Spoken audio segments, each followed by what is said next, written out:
یوم عرفہ یعنی 9 ذوالحج کی خاص دعا لا الہ الا اللہ وحدہ لا شریک لہ لہ الملک ولہ الحمد وہو علی کل شیء قدیر۔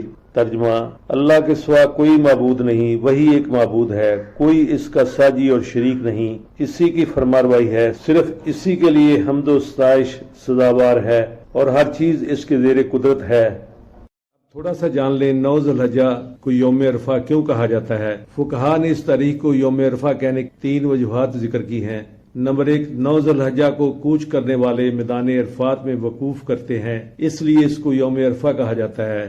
نمبر 2، حضرت جبرائیل علیہ السلام نے 9 ذوالحجہ کو حضرت ابراہیم علیہ السلام حج کے مناسک سکھائے تھے، اس لیے اس کو مناسک حج کی معرفت حاصل ہونے کی بنا پر یوم عرفہ کہا جاتا ہے۔ نمبر 3، حضرت ابراہیم علیہ السلام نے 8 ذوالحجہ کی رات خواب میں اپنے بیٹے کو ذبح کرتے ہوئے دیکھا۔ دن بھر اس خواب کے اللہ تعالیٰ کی طرف سے ہونے یا نہ ہونے کے بارے میں آپ علیہ السلام سوچتے رہے، پھر 9 ذوالحجہ کی رات یہی خواب دوبارہ نظر آیا تو انہیں اس خواب کے اللہ تعالیٰ کی طرف سے ہونے کا یقین ہو گیا، یعنی 9 ذوالحجہ کے دن حضرت ابراہیم علیہ السلام کو اس حقیقت کی معرفت حاصل ہوئی۔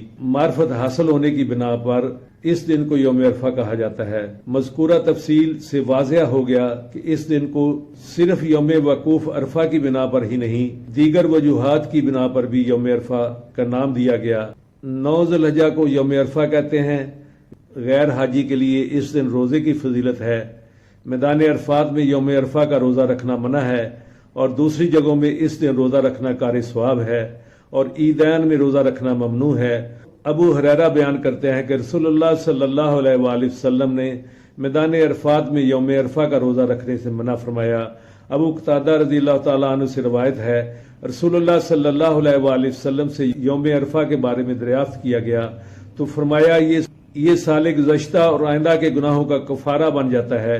حدیث صحیح میں ہے کہ رسول اللہ صلی اللہ علیہ وآلہ وسلم نے فرمایا یوم عرفہ افضل الایام ہے، اور جب یہ دن جمعہ ہو تو یہ 70 حجوں سے افضل ہے۔ عرفہ کو عرفہ اس لیے کہا جاتا ہے کہ ابراہیم علیہ السلام نے جبرائیل علیہ السلام کو اس سوال کے جواب میں فرمایا، جس کا ترجمہ یہ ہے، کیا تم جان گئے جو میں نے سکھلایا؟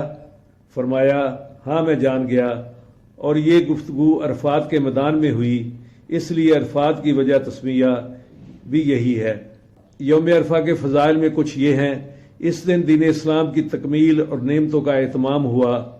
صحیحین میں عمر بن خطاب رضی اللہ تعالیٰ عنہ سے حدیث مروی ہے کہ ایک یہودی نے عمر بن خطاب سے کہا، اے امیر المومنین، تم ایک آیت قرآن مجید میں پڑھتے ہو، اگر وہ آیت ہم یہودیوں پر نازل ہوئی ہوتی ہم اس دن کو عید کا دن مناتے۔ عمر رضی اللہ تعالیٰ عنہ کہنے لگے، وہ کون سی آیت ہے؟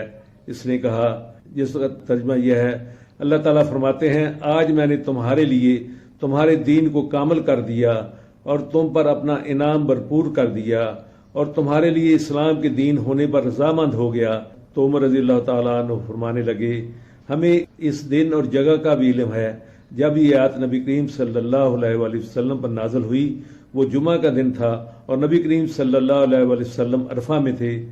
عرفہ میں وقوف کرنے والوں کے لیے عید کا دن ہے۔ نبی کریم صلی اللہ علیہ وآلہ وسلم نے فرمایا، یوم عرفہ اور یوم نحر اور ایام تشریق ہم اہل اسلام کے لیے عید کے دن ہیں اور یہ سب کھانے پینے کے دن ہیں۔ اسے اصحاب سنن نے روایت کیا ہے، اور عمر بن خطاب رضی اللہ تعالیٰ عنہ سے مروی ہے کہ انہوں نے فرمایا کہ دین کامل ہونے کی آیت جمعہ اور عرفہ والے دن نازل ہوئی، اور یہ دونوں ہمارے لیے عید کے دن ہیں۔ یہ ایسا دن ہے جس کی اللہ تعالیٰ نے قسم اٹھائی، اور عظیم الشان اور مرتبہ والی ذات قسم بھی عظیم الشان اور مرتبہ والی چیز کی ہی اٹھاتی ہے، اور یہی وہ یوم مشہود ہے جو اللہ تعالیٰ نے اپنے اس فرمان میں کہا، یعنی حاضر ہونے والے اور حاضر کیے گئے کی قسم۔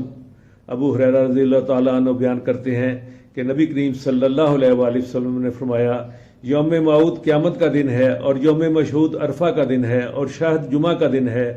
اسے امام ترمذی نے روایت کیا اور علامہ بانی رحمۃ اللہ علیہ نے صحیح قرار دیا، اور یہی دن الوتر ہے جس کی اللہ تعالیٰ نے اپنے اس فرمان میں قسم اٹھائی۔ ترجمہ یہ ہے، اور جفت اور طاق کی قسم۔ ابن عباس رضی اللہ تعالیٰ عنہ کہتے ہیں الشفیع عید الاضحیٰ اور الوتر یوم عرفہ ہے۔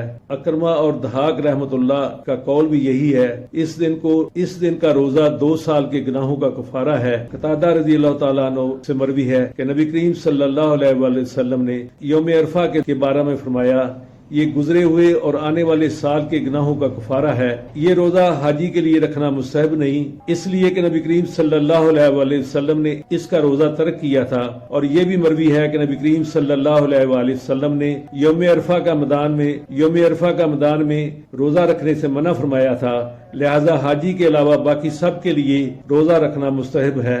یہ وہی دن ہے جس میں اللہ تعالیٰ نے اولاد آدم سے عہد میثاق لیا تھا۔ ابن عباس رضی اللہ تعالیٰ عنہ بیان کرتے ہیں کہ نبی کریم صلی اللہ علیہ وآلہ وسلم نے فرمایا، بلا شبہ اللہ تعالیٰ نے آدم علیہ السلام کی ذریعت سے عرفہ میں میثاق لیا، اور آدم علیہ السلام کی پشت سے ساری ذریعت نکال کر زروں کی مانند اپنے سامنے پھیلا دی اور ان سے آمنے سامنے بات کرتے ہوئے فرمایا، کیا میں تمہارا رب نہیں ہوں؟ سب نے جواب دیا، کیوں نہیں، ہم سب گواہ ہیں، ہم سب گواہ بنتے ہیں۔ تو اس طرح کتنا ہی عظیم دن اور کتنا ہی عظیم عہد میثاق ہے۔ اس دن میدان عرفات میں وقوف کرنے والوں کو گناہ کی بخشش اور آگ سے آزادی ملتی ہے۔